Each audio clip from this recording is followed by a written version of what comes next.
এক ছোট্ট গ্রামে পশ্চিমবঙ্গের এক নির্জন কোণে দুটি বোন বাস করত, রূপা আর কল্পনা।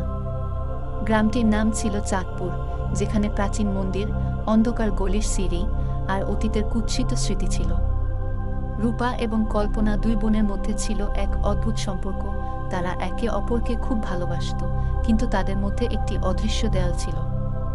কল্পনা, সবচেয়ে ছোট, তার বোন রূপার থেকে একটু বেশি উদ্যমী ছিল, কিন্তু রূপা তার বোনের জন্য এক অদৃশ্য সুরক্ষা পরিবেষ্টিত করত।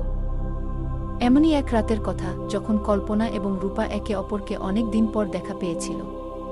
সেই রাতে তাদের বাবা শঙ্কর চুপচাপ বসেছিলেন অল্প আলোয়, তার চোখে ছিল এক গভীর চিন্তা। মায়ের মৃত্যু অনেক আগেই হয়েছিল এবং এখন তার চারপাশে এক গভীর অন্ধকার অনুভূতি ছড়িয়ে পড়েছিল। রূপা আর কল্পনা একে অপরকে নানা কথা বলছিল। কল্পনা তখন বলল, তুমি জানো রূপা, আমি কিছুদিন ধরে একটা অদ্ভুত স্বপ্ন দেখছি। আমি দেখতে পাই ওই পুরনো কবরস্থানে একটা কিছু লুকিয়ে আছে। কখনো মনে হয় মা ফিরে এসেছে। রূপা হেসে উঠল। কল্পনা, তুমি কি কিছু ভুল ভাবছ?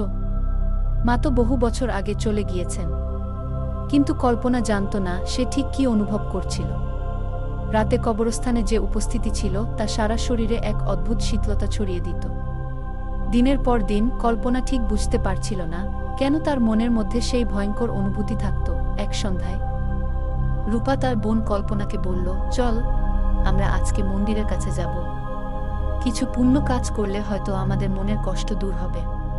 কিন্তু কল্পনা সাহস না হারিয়ে মন্দিরের পথে রূপার সাথে যেতে চায়নি। তার মনে ছিল ভয়। সে জানত না কি ঘটবে। তবে রূপা একদিন কল্পনাকে বলেছিল, এই গ্রামে কিছু না কিছু রহস্য লুকানো আছে। আর মা চলে যাওয়ার পর থেকে আমি জানি না কেন কিছু অশুভ শক্তি আমাদের চারপাশে ঘুরে বেড়াচ্ছে। এভাবেই সময় কাটছিল, কিন্তু একদিন হঠাৎ রূপা এবং কল্পনার জীবনে এক অদ্ভুত ঘটনার সূচনা হয়। তারা যখন নিজেদের ঘরে ছিল, কল্পনা হঠাৎ করে কিছু দেখতে পেল। এক অদ্ভুত আকারের লম্বা ছায়া তার সামনে দণ্ডায়মান ছিল।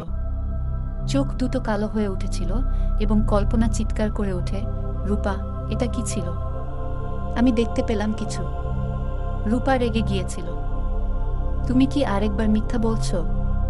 কিছু ছিল না, তোমার মন ভুলে যাচ্ছে। কিন্তু কল্পনা জানত এই সব কিছু একটা গভীর রহস্যের সঙ্গে জড়িত। তারা একসময় সিদ্ধান্ত নেয় পুরনো কবরস্থানে গিয়ে সেই রহস্যের অনুসন্ধান করবে।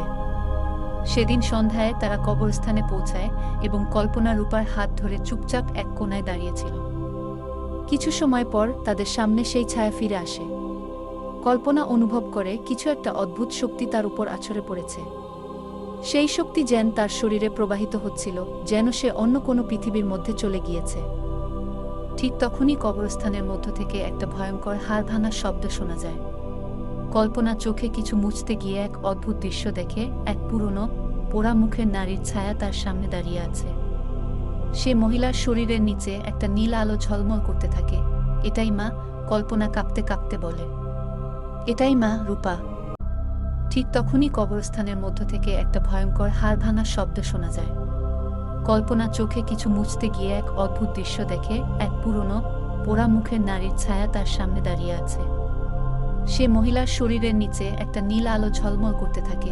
এটাই মা, কল্পনা কাঁপতে কাঁপতে বলে। এটাই মা, রূপা। এটাই মা, রূপা। ঠিক তখনই কবরস্থানের মধ্য থেকে একটা ভয়ঙ্কর হাড় ভাঙার শব্দ শোনা যায়। কল্পনা চোখে কিছু মুছতে গিয়ে এক অদ্ভুত দৃশ্য দেখে। এক পুরনো পোড়া মুখের নারীর ছায়া তার সামনে দাঁড়িয়ে আছে। সে মহিলার শরীরের নিচে একটা নীল আলো ঝলমল করতে থাকে। এটাই মা, কল্পনা কাঁপতে কাঁপতে বলে। এটাই মা, রূপা। এটাই মা, রূপা।